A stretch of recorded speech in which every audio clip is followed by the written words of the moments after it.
તો આમ કહેવાય ને કેલ્ક્યુલેશન કરશો ને તો 100 વ્યક્તિઓમાંથી તમને 70 એવા વ્યક્તિઓ મળશે કે જેને પોતાની જગ્યા છે જ નહીં પણ છતાં ખેડૂત છે, અને 70% વ્યક્તિઓ પોતે ખેડૂત છે અને ખેતી પણ કરે છે.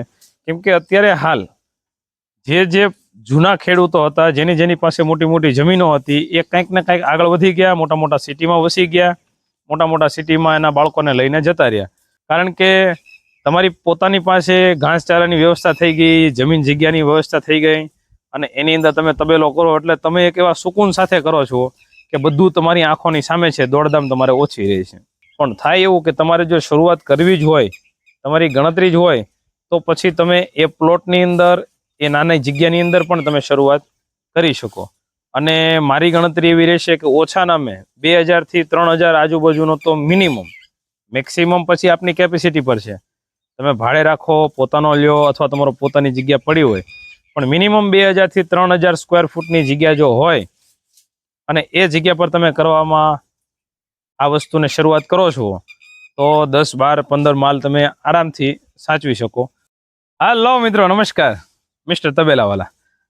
ઘણા બધા મિત્રોની અવારનવાર એવી પણ કમેન્ટો આવતી હોય કે જે કમેન્ટ વિશે મને પણ માહિતી નથી હોતી, અને છતાં પણ આપણે એ કમેન્ટનો જવાબ આપવાની કોશિશ કરીએ. કારણ કે ઘણી વસ્તુ એવું હોય કે મારી પાસે નોલેજ નથી, તો હું એવા વ્યક્તિઓને મળું, અથવા તો એવા વ્યક્તિ પાસેથી નોલેજ ભેગું કરીને આપ લોકો સુધી પહોંચાડું અને લોકો એનાથી વાકેફ થાય. એમાં એક અમારા મિત્રએ કમેન્ટ કરેલી, જોકે એક જ કમેન્ટ છે, પણ છતાં આપણે એની ઉપર વિડીયો બનાવીએ છીએ કે ભેંસ કે ગાય જ્યારે હીટમાં હોય અને ગાભ રાખે, એ હીટમાં હોય એ સમયે અંધારિયું અને અજવાળિયું કાંઈ ભૂમિકા ભજવે કે કેમ, એ વિષય ઉપર મને ખુદને પણ માહિતી નહોતી. એટલે એ વ્યક્તિની સાથે જ મારે પછી ચર્ચા થઈ, અને જે કાંઈ વાત થઈ એ પ્રમાણેનું કંઈક તમને જણાવવા માંગુ છું. હવે ગાય કે ભેંસ જ્યારે હીટમાં આવી હોય ત્યારે એ વ્યક્તિનું કહેવું એવું છે કે અમારા ઘણા સમયથી અમે પેઢી દર પેઢી માલઢોરનું કરતા આવીએ છીએ, અને અમારો આ અનુભવ છે કે જ્યારે અંધારિયું હોય એ સમયે જો ગાય કે ભેંસને ખવડાવવામાં આવે અને એણે ગાભ રાખ્યો હોય તો વાછડો અથવા પાડો આવે છે. અને જો અજવાળિયું હોય તો એ સમયની અંદર ગાય કે ભેંસને ગાભ દબાય અથવા ગાભ રાખવામાં આવે ત્યારે વાછડી અથવા તો પાડી આવે છે. આ વિષય ઉપર મારો ખુદનો કોઈ એક્સપિરિયન્સ નથી. તો આવા સમયે જ્યારે ગાય કે ભેંસ હીટમાં હોય, એને તમે બીજદાન કરાવો અથવા તો પાડે થવરાવો અથવા તો ખૂંટે લઈ જાઓ, તો એવા સમયની અંદર અંધારિયામાં પાડો અથવા વાછડો આવે છે, અને અજવાળિયું હોય ને એવા ટાઈમે તમે થવરાવા મોકલો છો અથવા તો બીજદાન કરાવો છો, એવા સમયમાં વાછડી અથવા પાડી આવે છે. આ વિષય ઉપર મારો ખુદનો કોઈ એક્સપિરિયન્સ નથી.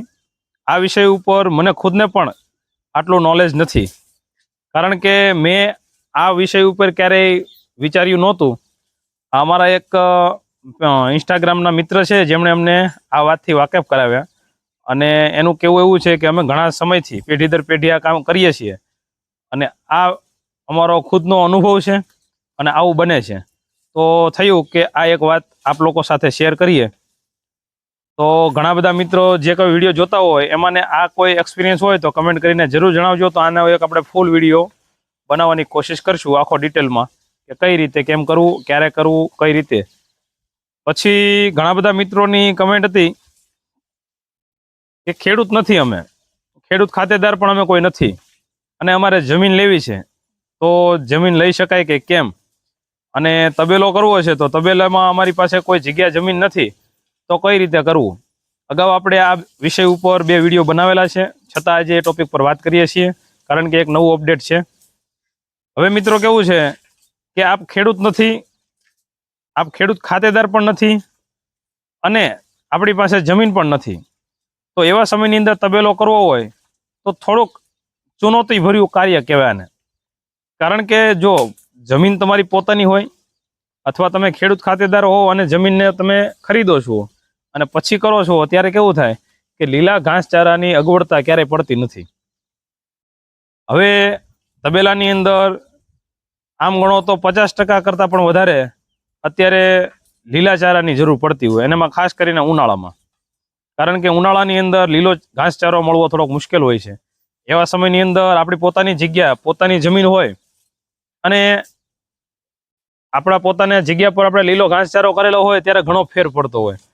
કારણ કે બધું સૂકી નીણ ઉપર જો હાલો, બધું ખરીદેલી નીણ ઉપર હાલો તો કોસ્ટિંગ થોડુંક ઉપર વયું જાય છે. અને એમાં કેવું થાય કે જે આપણને મળવાનો ભાગ હોય એમાંથી કાપ મુકાઈ જાય. પછી શું થાય કે નફાનો દર ઓછો થાય એટલે અમુક ટાઈમે માણસ હિંમત હારી જાય. હવે પોતાની જગ્યા છે નહીં તો છતાં પણ તમે તબેલો તો કરી શકો. જો જરૂરી નથી કે તબેલો તમારે કોઈ પાકા પાયે જ કરી નાખવો. તબેલાને કરવાના અને ગૌશાળાને કરવાના તમને બે એવા સારા એવા નુસ્ખા આપું.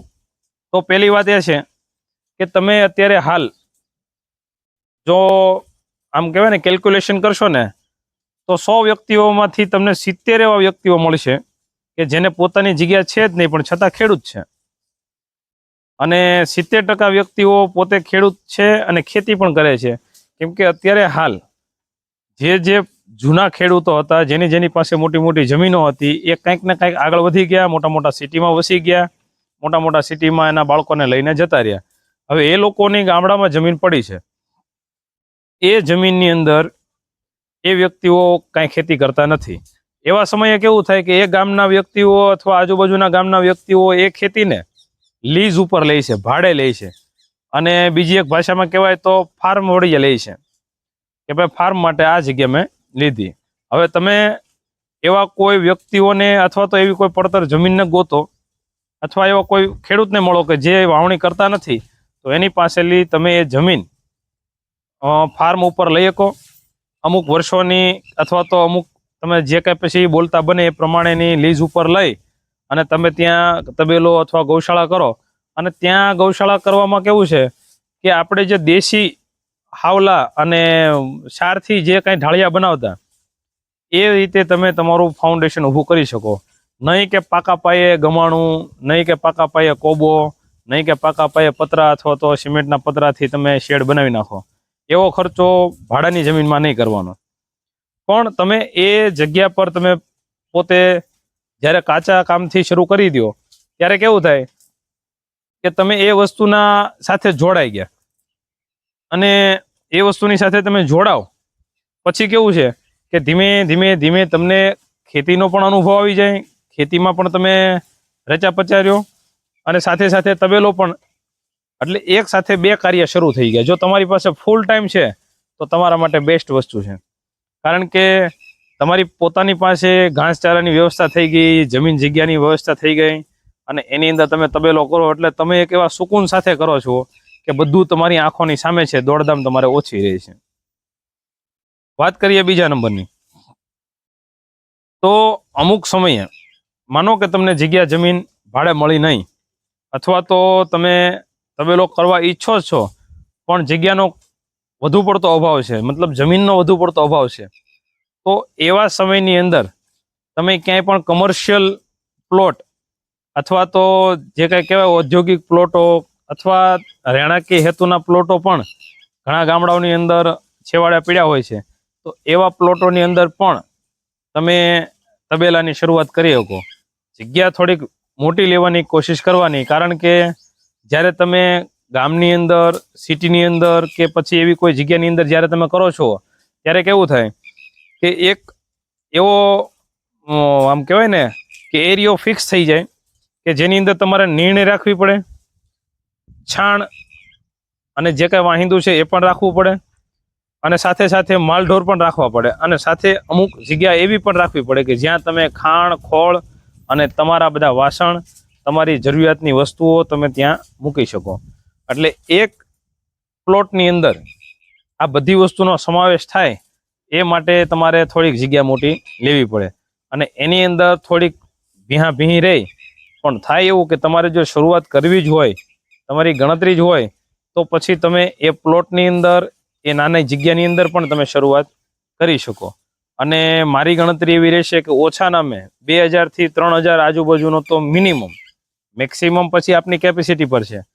તમે ભાડે રાખો, પોતાનો લ્યો અથવા તમારો પોતાની જગ્યા પડી હોય, પણ મિનિમમ 2000 થી 3000 સ્ક્વેર ફૂટની જગ્યા જો હોય અને એ જગ્યા પર તમે કરવામાં આ વસ્તુને શરૂઆત કરો છો તો 10, 12, 15 માલ તમે આરામથી સાચવી શકો અને તમારી બધી વ્યવસ્થા એની અંદર આવી જાય.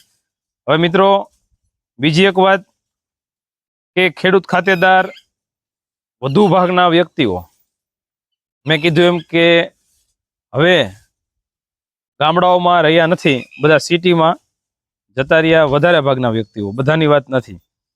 તો એવા વ્યક્તિઓની જ્યારે તમે પોતાના પ્લોટ ઉપર કે તમે ભાડે પ્લોટ લઈને જ્યારે કરો છો ત્યારે એ સમયમાં તમારો તબેલો તો શરૂ થઈ ગયો, તમને આવક જાવકથી માંડીને બધી વસ્તુની ખ્યાલ આવે ત્યારે તમે આ વ્યક્તિઓની શોધખોળ કરતા રહો. જેથી કરીને ઘણીવાર કેવું થાય કે જો આની અંદર બે વસ્તુનો મોટામાં મોટો રોલ તમને મળી જાય કે એક તો તમે ગામની અંદર અથવા સિટીની અંદર પ્રોપર તબેલો તમારો છે અને એવા ટાઈમની અંદર તમારે દૂધ ભરવું, વરસાદ પાણીનું અગવડ સગવડ તમારી હાંચવાય, દૂધ તમારે ફટકે જાય. બીજી વસ્તુ કે તમે એવી જગ્યા પર હોવ તો તમારે દૂધ ડેરીએ દેવાની પણ જરૂર નથી. ઘણી વખત તમારી સાથે લોકો જોડાય અને દનિયા બંધવી લે છે, તો તમારો પછી ત્યાં પરમાનન્ટ તમે તબેલો રાખી શકો. અને એવા ખેડૂત તમને કોઈ મળી જાય અથવા એવી કોઈ જમીન મળી જાય અને તમે જો ભાડે રાખી લ્યો તો તમને એક એવો મોટો ફાયદો થાય કે અહીંયા તમારો તબેલો પ્રોપર થઈ ગયો છે અને તમારું જે કાંઈ નિર્ણય, જે કાંઈ તમે વાવણી કરવા માંગો છો એ તમે બીજી જગ્યા પર પણ કરી શકો. કે સવારે એક વખત ત્યાંથી લાવવાનું રહે અને અહીંયા તમે સિટીની અંદર અથવા ગામડાની અંદર એ વસ્તુનો મતલબ તબેલો હોય કે ગૌશાળા હોય તમે ચલાવી શકો. તો એનો એક મોટો ફાયદો એ પણ રહે કે તમારે દૂધ ડેરીમાં ભરવું નથી પડતું, તમે દનિયા આપો છો, જેના કારણે લોકોને અત્યારે વધુમાં વધુ લોકો અત્યારે સમજદાર થઈ ગયા છે, બધાને શુદ્ધ વસ્તુ ખાવી છે, સારી વસ્તુ ખાવી છે.